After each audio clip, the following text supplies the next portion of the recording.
welcome to the Tabletop Games blog topic discussion. Leading role. We all love high quality gorgeous game components. Chunky dice, metal coins, thick cardboard, linen finished cards, detailed miniatures or custom meeples. However, what we often forget is how components are used in games. We all know about rolling dice, playing cards and placing workers, but there are other, much more inventive ways of using components in games that can make playing them more memorable and exciting for us, and is one of those things that I'm always keeping an eye out for. Let's start with some obvious innovations in the use of game components. I think the role of dice has changed quite a bit in the last few years. They went from being a simple way of choosing an action or ability at random by rolling them, to becoming a much more integral part of gameplay and putting them center stage, rather than just being left on the sidelines. Dice have now become workers in their own right. In fact, they're better workers because they can record a certain property of a worker, such as strength or speed on the die face. Two dice showing different numbers can represent two workers with different abilities, and you can change a number to increase or decrease that value, making the worker more or less powerful. Previously, that would have only been possible placing multiple workers on the same space to represent their strength, or using different size workers. Dice makes this a lot easier. Dice have now also gained a stronger dexterity element. Rolling dice without them falling off the table may already be considered as requiring a certain knack, but now dice are stacked, sometimes to great heights.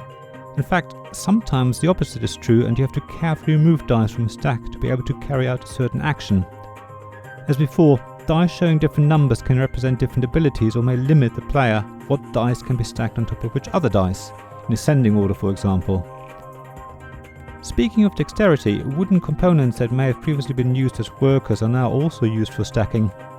Custom meeples represent circus performers or builders combined with more classic wooden shapes, plus a time limit and certain objectives, such as make the highest tower, create a very fun and tricky dexterity game. In fact, often these games aren't simply about stacking, but there's also an element of balancing components, which creates another facet and another interesting angle on the same idea. Cards have also gone through an evolution. Their original role of being stacked in a draw and discard pile, being held to represent your hand, and being laid out in front of you to represent sets or tricks are still popular.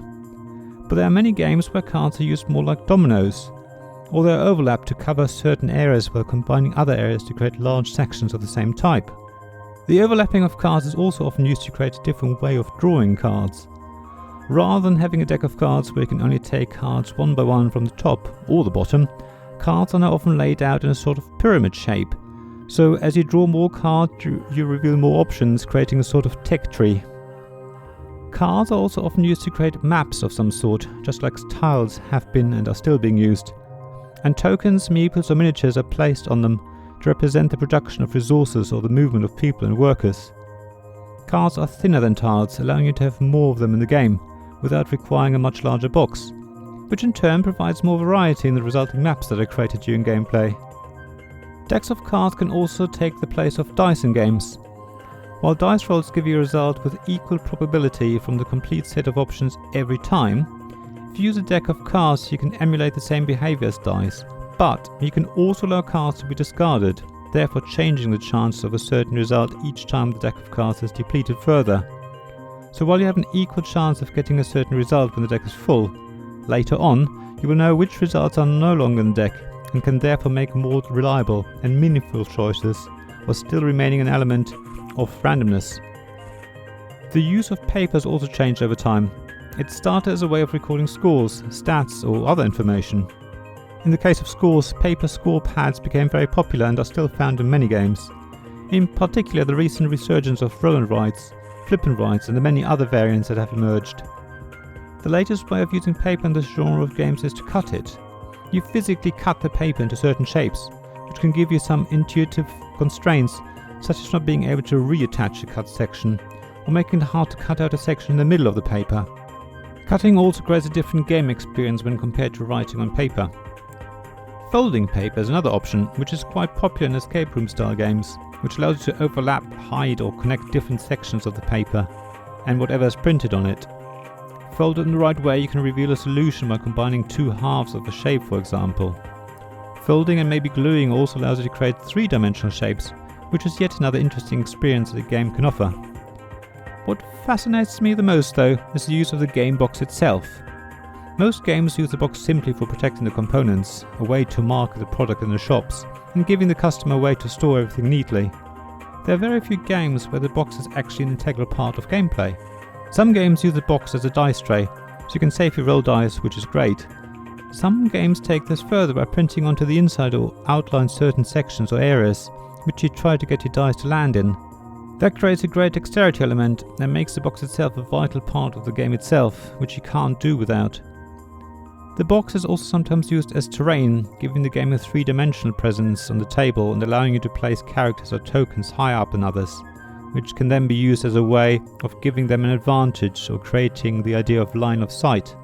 Rather than as terrain, boxes can also be used as a location that you need to put your tokens or workers into. It creates a distinction between inside and outside the box, which can represent advantages or disadvantages for the tokens that are in one location or the other. How you get into or out of the box can be decided by various mechanisms, including dice rolling, playing cards, etc. In fact, boxes can have a map printed inside, which can replace a traditional game board, or can be in addition to it.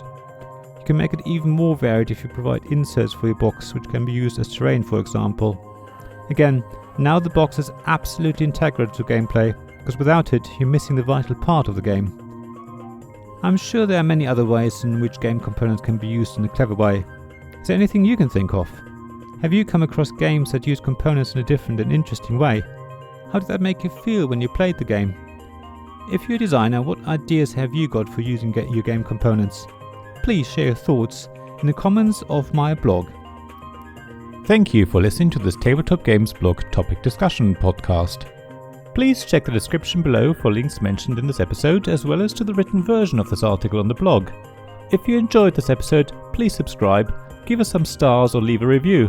Please also tell your friends about me, and if you want to offer financial support, check out my Patreon and Ko-fi pages, links to which you'll find in the blog at tabletopgamesblog.com. So thank you again for listening, and I hope to see you again soon.